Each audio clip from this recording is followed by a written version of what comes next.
Welcome to Ironworth Trading Show. I'm your host, Coach Price. This is not financial advice. This is for educational purposes only. And tonight we're going to talk about the small town investment club that proved regular people can invest. Now, let's get into it, right? Because this story is important. I really want beginners to understand why.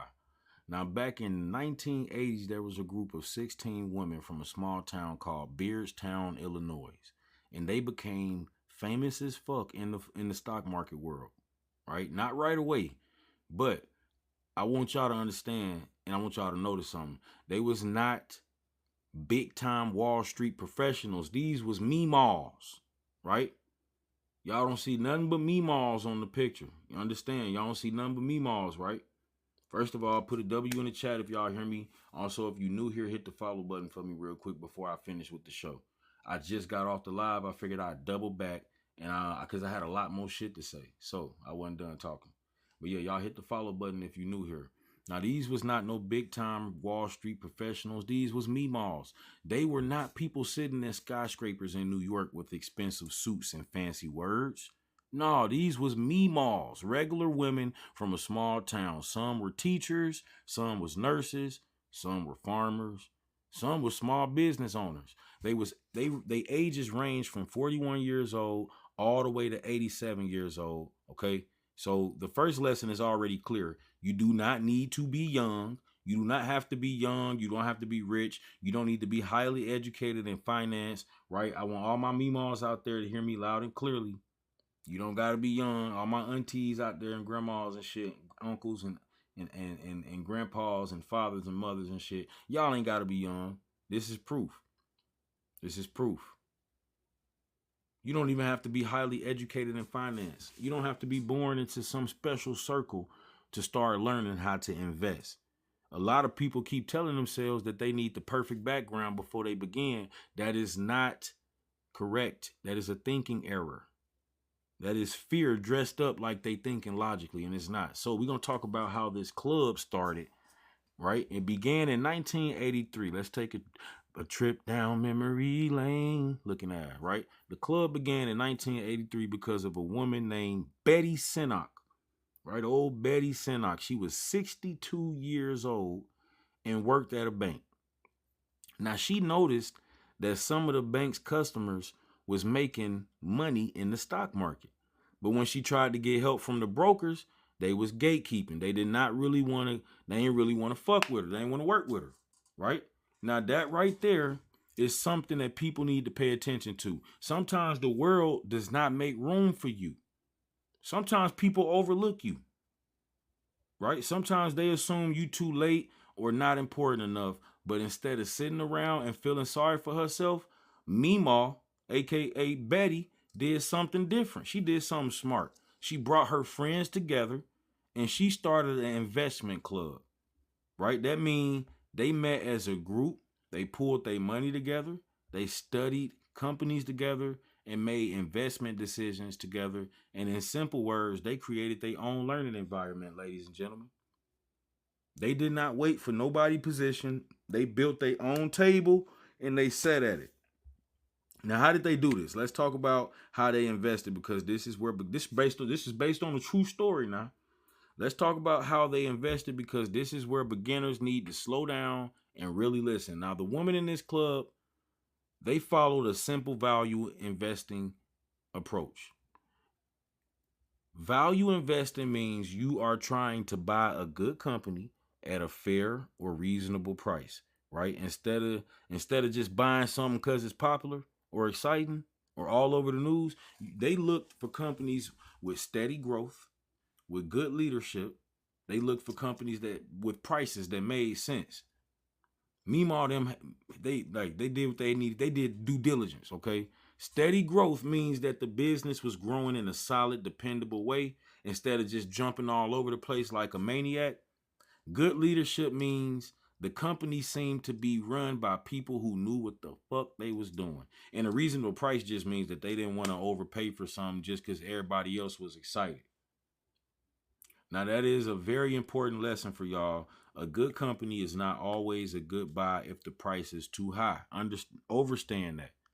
Overstand that. The price matters. Discipline matters. We can learn a lot from Meemaws. Emotions make people overpay all the time. They also stayed away from companies they felt were unethical.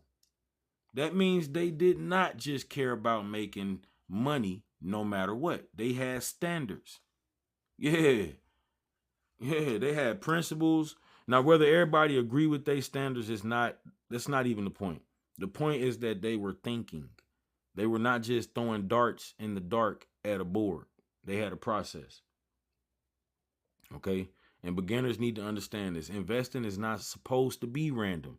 If your whole plan is just, I heard somebody on TikTok say this shit finna go up, then you don't got a plan. And if you fail to plan, you plan to fail. You have too much shit going on, and that's expensive, right? That's expensive. So these ladies here, the decisions that they made was simple, not stupid. Some of the club's stock choices sounded very simple. For example, they bought shares in a shoe company because they personally wore the brand and they liked it. Oh, I love it. I love it. Meemaw knew what they was doing. Too many of y'all drink Starbucks but don't own no Starbucks. Y'all wear Nikes but don't own no Nikes.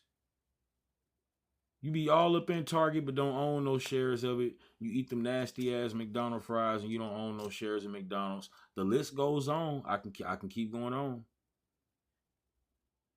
Telly, I double back. Telly. I had more to say. I just wanted to end that show so that I can separate that time from this time. Now, right now we talking about this group of investors, this group of meemaws, this group of grandmas, right? Now, they bought stocks because they bought shares of companies that they were literally already shopping with. They also bought Hershey because they love chocolate. Ain't that something? All of them, all these ladies right here love chocolate. I bet they did. Now, some people hear that and they laugh, but they think investing got to sound complicated to be smart. But no, I want y'all to slow down. What were these women really doing? They were paying attention to products and companies that they understood. That matters. One of the biggest beginner mistakes is trying to invest in things that you do not understand at all, just because it sound advanced. That's your ego. Now, these women, they started from what they knew. Don't y'all ever heard that saying, if you knew better, you do better?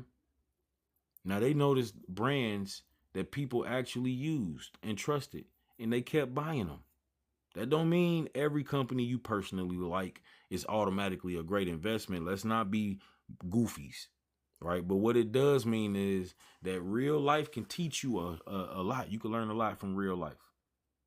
If you are observant, like Telly, your everyday life can help you notice what businesses are strong, what products are loved, what companies may still got power. That's what I was talking about, Telly. Though you gotta pay, like the way you paid attention. Keep that type of shit up, and you're gonna be straight. Tar Heel, what up? Now, what happened to these ladies' monies over 10 years? This club, that this group of grandmas and aunties and meemaws, right? The club turned an initial $1,600 into more than $80,000. These ladies right here turned $1,600 into more than $80,000. Now, I know I'm gonna explain this to y'all. This caught a lot of people attention. They did not start with millions. They started with a relatively small amount of money, at least compared to what to professional investment firms at the time and now. So when people heard that regular women from a small town had grown their money that much, the media jumped all over the story. And all of a sudden they was famous. And everybody was excited. Now, they made a book and it became very popular. A lot of journalists started saying the club earned about 23% per year, which made it sound like they was beating a lot of professionals.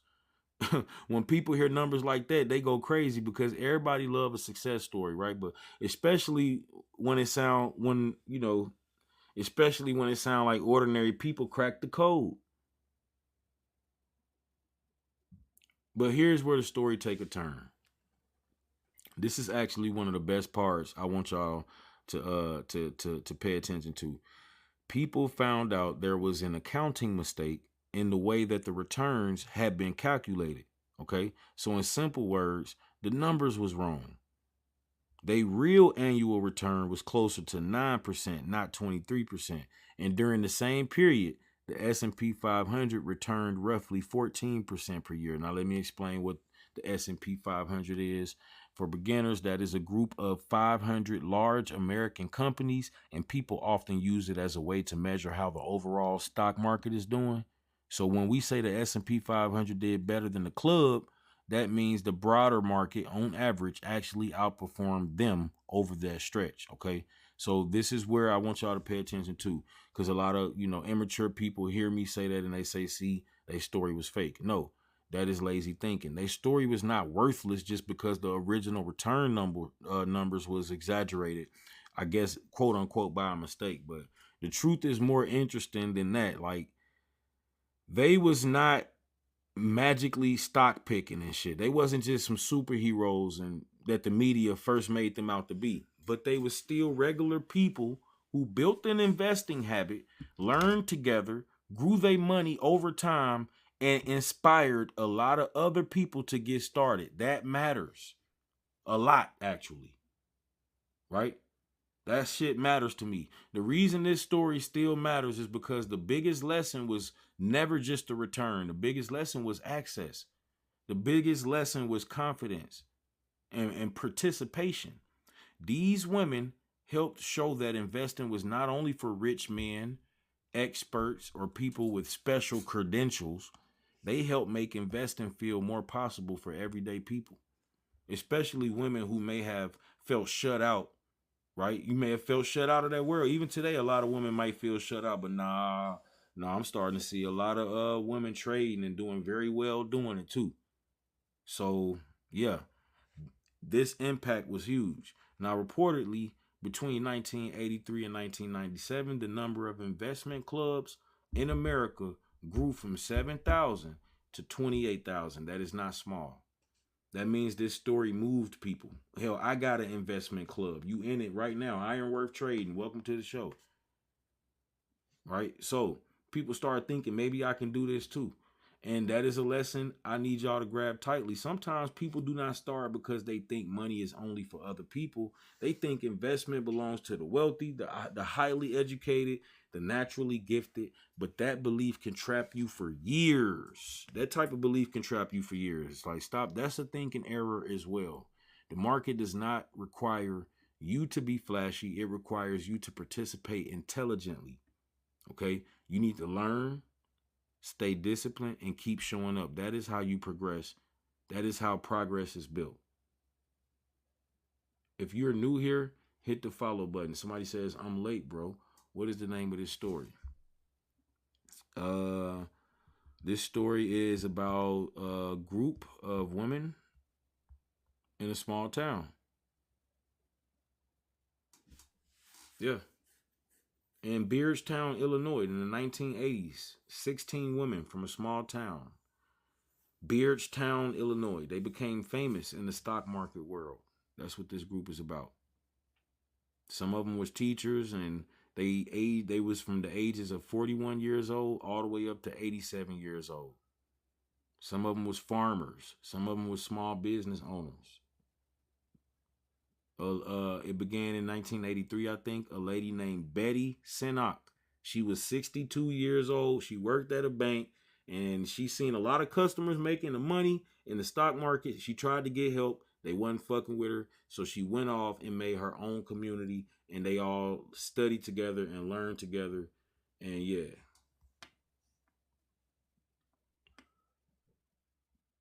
The rest is history.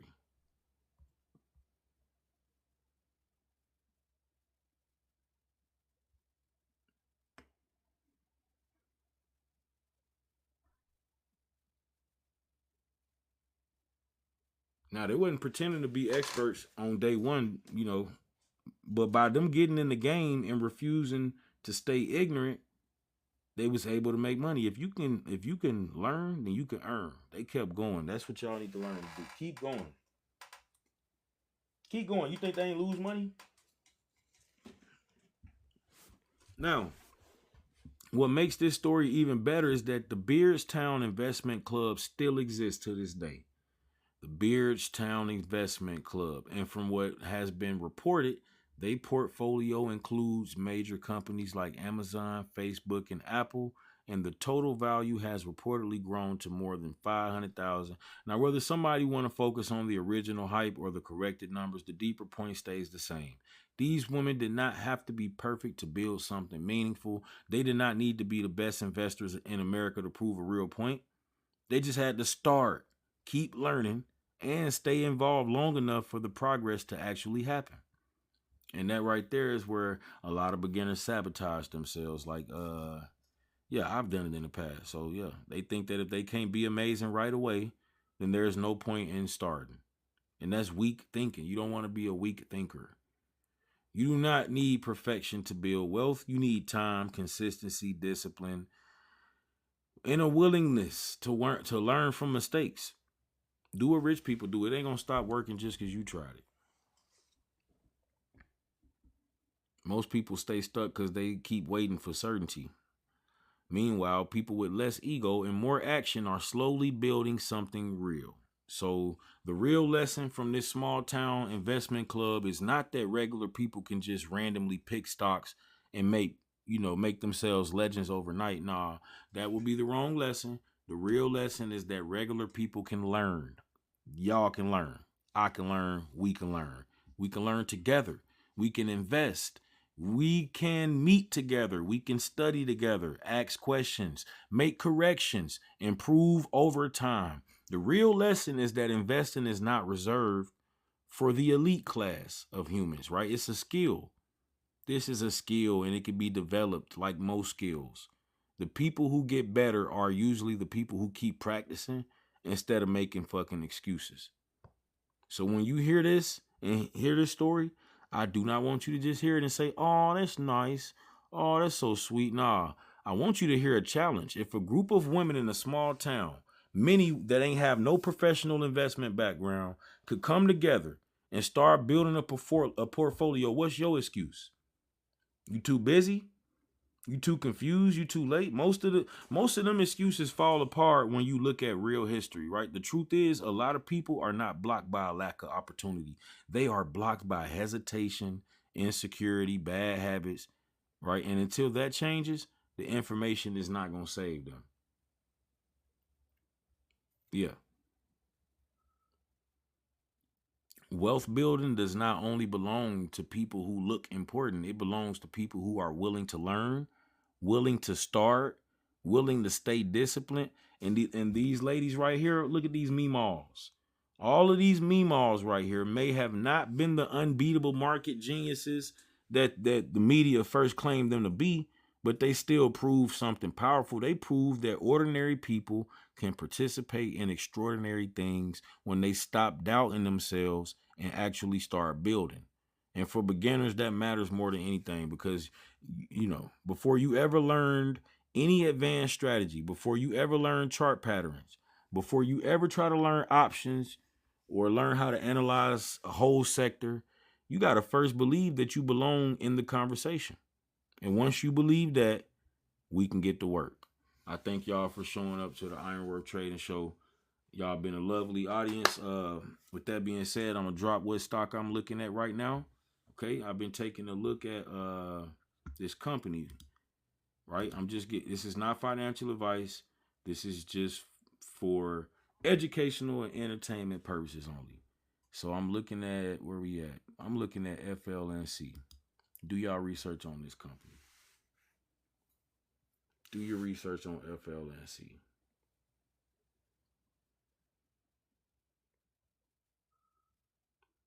Flex Cruz, what up? I just gave a whole seminar about how important energy is to the AI sector. So go check that out. It'll be on YouTube tomorrow.